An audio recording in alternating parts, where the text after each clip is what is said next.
Tap that subscribe button and click the bell for more. Let me know in the comments, what tool should we cover next? This tool is sitting in almost everyone's garage.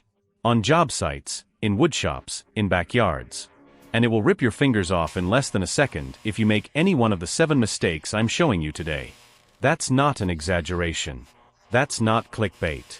That's real data from OSHA, from emergency medicine, and from a study published in the National Library of Medicine with 104 real circular saw victims. And what they found is going to blow your mind, because most of those accidents didn't happen to beginners. They happened to professionals who had been using the tool for years. So close TikTok, stop what you're doing, and watch this video all the way through, because mistake number 3 is the one that does the most damage, and almost nobody knows they're committing it right now. My name is Eric, the workplace safety guy, and over the last few days I went deep: accident reports, OSHA regulations, medical studies, real workshop footage, to build the most complete guide that exists on what not to do with a circular saw. And before anything else, I need to tell you about a guy. I'm going to call him Marcus. Professional carpenter, 22 years of experience, never had a serious accident in his life. On an ordinary Tuesday afternoon, on an ordinary job site, he went to make a cut he had literally made thousands of times before. He got one small detail wrong, something that seemed completely insignificant. In 0.008 seconds, he lost his right thumb and nearly lost 2 more fingers. That story is real, and I'm going to tell you exactly what happened. But first you need to understand the mechanism that destroyed Marcus's hand, because it can destroy yours too. That mechanism is called kickback. And according to OSHA regulations and studies published in the PMC, kickback is responsible for nearly half of all circular saw accidents, specifically 47.1% of recorded cases. But what exactly is kickback? Picture this. The blade on your saw is spinning at speeds that can reach 120 miles per hour at the tip of the teeth. 120 miles per hour. Now imagine that blade catches. It grabs the wood in a way the motor can't overcome. And then physics kicks in, brutally, predictably, and the saw is thrown back toward the operator with a force that can shatter bone, tear through flesh, and cause amputations in fractions of a second. No warning. No time to react. It just happens. And the scariest part of all is that in most cases, the operator was doing exactly what they thought was right. Those are the mistakes almost everyone makes, and I'm going to break down every single one of them right now. Mistake number 1, wrong blade depth. This one sounds minor, but it's one of the most common and most dangerous mistakes that exists. OSHA regulations and tool manufacturers are crystal clear about this. The blade should extend past the thickness of the wood by no more than 1/4 of an inch, 6 to 10 millimeters beyond the piece you're cutting. That's it. But what actually happens? Most people leave half the blade exposed because it cuts faster, or because it's a hassle to keep adjusting it. The problem is that the more blade you expose, the larger the contact area between the disc and the wood, the higher the chance of the blade catching, the higher the chance of kickback, and in the event of an accident, the larger the blade surface that can make contact with your body. You're not saving time. You're gambling your hand on a lottery you don't want to win. Set your blade depth. Every single time. Mistake number 2, pinning or removing the lower blade guard. I know it sounds impossible that anyone would do this, but it happens way more than you'd think. The lower guard, the cover that shields the bottom of the blade when you're not cutting, exists for one very specific reason: to prevent a blade spinning at insane speeds from touching anything it shouldn't. When you manually retract that guard to make an easier cut, or pin it open because you think it's in the way, you are eliminating the only physical barrier between you and a catastrophe. OSHA classifies this as a serious safety violation, not just a suggestion, an infraction that carries heavy fines on commercial job sites. But beyond the fine, there's the real consequence. If you lose control of the tool with the guard removed, there is nothing between the blade and you. 0. And that's exactly when Marcus's story starts making a lot more sense. Mistake number 3, this is the most dangerous one, and almost nobody sees it coming. Improper workpiece support. I know, it sounds too simple to be the deadliest. But let me walk you through the physics of what actually happens. When you place a board across 2 sawhorses and make a cut in the middle, what happens the moment the blade passes through the piece? Both halves begin to sag under their own weight. They tilt inward. And when they tilt inward, they squeeze the blade from both sides simultaneously. The blade catches. The motor fights it for a fraction of a second. And then kickback hits with full force. This is the most classic accident setup that exists, and it's exactly the kind of situation researchers in the PMC study found over and over again when analyzing those 104 victims. The workpiece needs to be supported in a way that, when cut, both halves fall outward and away from the blade, not close in on it. If you've always done this wrong and never had an accident, it's not because you're good. It's because you got lucky. And luck runs out. Mistake number 4, body positioning. Where do you stand while you cut? Most people stand directly behind the cut line, aligned with the blade. That's a mistake that can cost you. When kickback happens with a handheld circular saw, it doesn't go up. It doesn't go sideways. It goes straight back, along the exact line where you were pushing from. If you're in that path, it comes right at you. OSHA and every safety manual out there agree. Stand slightly offset to one side of the cut line. Not far, just enough that if the tool reacts, it passes beside your body instead of into it. A 6-inch shift in your stance can be the difference between a close call and reconstructive hand surgery. Mistake number 5, a dull, damaged, or dirty blade. A dull blade isn't just inefficient, it's dangerous. When the teeth lose their edge, the blade has to work much harder to cut, which increases friction, increases heat, and increases the chance of the blade catching.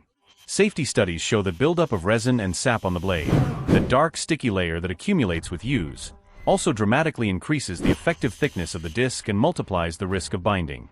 A chipped or missing tooth is even worse. It creates an imbalance that generates vibration and irregular contact points with the wood.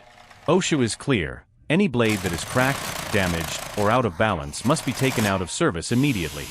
Not after the job. Not at the end of the week. Immediately. Mistake number 6, bad quality wood. This one is the most treacherous, because you didn't choose to make this mistake, it was handed to you. Wood with knots, warped boards, cracked grain, heavily resinous lumber, or wet would all create unpredictable conditions during a cut. A hard knot in the middle of a board can catch a blade in a millisecond. Warped wood closes in on the blade in a way that no amount of correct technique can fix, because the problem is in the material itself. Tool safety experts and attorneys who specialize in workplace accidents report that supplying workers with substandard material is one of the most common causes of kickback in professional environments, and one of the most ignored, because blame almost always falls on the operator instead of whoever handed them the bad wood. Mistake number 7, overconfidence. This is the hardest one to admit, but it's the one that causes the most damage. The study published in the National Library of Medicine with 104 victims revealed something that's going to stick with you. The majority of victims were male, with an average age of 46, and they were experienced operators, not beginners. Think about that. 46 years old.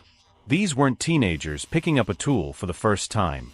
These were men with years of practice who had developed a sense of security built on their track record. I've done this 1,000 times, I know what I'm doing. And it was exactly that sense of security that got them hurt. The tool has no memory of every time it went right. It only knows the conditions of right now, and if the conditions of right now are wrong, it reacts. Every single time. No exceptions. Now I need to tell you what happened to Marcus in detail, because his story is the collision of several of these mistakes in a single moment, and it shows exactly how accidents happen in real life. It was an ordinary Tuesday afternoon. Marcus was on a residential renovation job, cutting finished trim boards, the kind of work he could do in his sleep, literally. He was running behind schedule because the client had changed the order 3 times and the deadline was tight. He grabbed a new board, set it across 2 improvised sawhorses, adjusted the saw to the setting he always used for this kind of piece, without checking the exact blade depth, and started the cut. What Marcus didn't notice was that the board had a hard, not almost dead center, and that the sawhorses were positioned in a way that would make both halves of the cut close inward on the blade. For the first 16 inches of the cut, everything was normal. At inch 17, the blade hit the knot. In 0.008 seconds, the disc caught, the accumulated force reversed, and the saw was thrown back with full violence. The blade ran across Marcus's right hand before he could blink. His thumb was amputated on impact. His index and middle fingers suffered deep lacerations that reached the tendons. He underwent 3 surgeries. Recovery took more than 8 months. He went back to work, but he never regained the same grip strength in his right hand. What did Marcus do wrong? He used sawhorses that let the workpiece close in on the blade. He didn't check his blade depth. He didn't inspect the wood before cutting. And he was rushing, which degrades attention and decision-making. 4 simultaneous mistakes, each one simple, each one ignorable on its own, but together in fractions of a second, capable of changing a life forever. Now let me give you the solutions, because this video isn't about scaring you. It's about arming you with information that can literally save your hand. Blade depth, always adjust it. The rule is simple, the blade should extend no more than 1/4 inch past the thickness of the workpiece. If the board is 3/4 of an inch thick, the blade should come out about 1 inch from the shoe. Measure it, set it, confirm it. It takes 10 seconds and it completely changes your risk profile. Workpiece support. Sawhorses should be positioned near the ends of the board, not in the middle. The cut should happen between the supports in a way that the cut pieces fall outward and downward, not close in on the blade. If you need to cut a large panel in the middle, use additional support, or set the piece on the floor with foam blocks under the ends to ensure the cut won't compress the blade. Body positioning, never aligned with the blade. Always slightly offset. This is a habit change, not a skill change, and one of the easiest to implement starting with your very next cut. Guard, never remove it, never pin it open. If the guard seems slow to return or get stuck, don't use the tool. Take it in for maintenance. A faulty guard isn't better than no guard. It's the same or worse, because it gives you a false sense of security. Blade, inspect it before every use. Chipped teeth, cracks, warping, excessive resin buildup. Any of those is a reason to replace or clean it before you turn the tool on. A new blade costs $20. Hand surgery costs a fortune and months of your life. Wood, inspect the piece before you cut. Very hard knots, cracks, severe warping, these are red flags. If the wood is bad, the cut will be unpredictable. Sometimes the right call is to discard the piece, not force the cut. And the most important one of all, speed kills. Not the blade's speed, your decision-making speed. When you're rushing, when you're up against a deadline, when the client is waiting, your brain starts skipping safety steps automatically, unconsciously. That's psychology, not character. But the result is the same. If you catch yourself rushing, stop for 30 seconds. Breathe.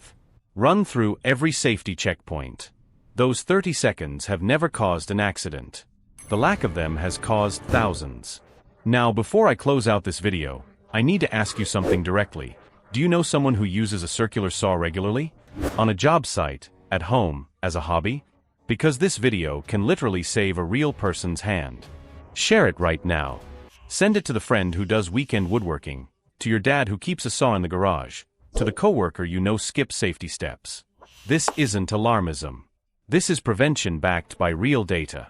And look, drop a like right now, not because the algorithm needs it, but because the like tells YouTube this kind of content is worth showing to more people. And more people watching this video means fewer people in the ER because of a mistake that was completely preventable. Subscribe, hit the bell, and comment below which tool you want me to break down next. I read every single comment. See you in the next one.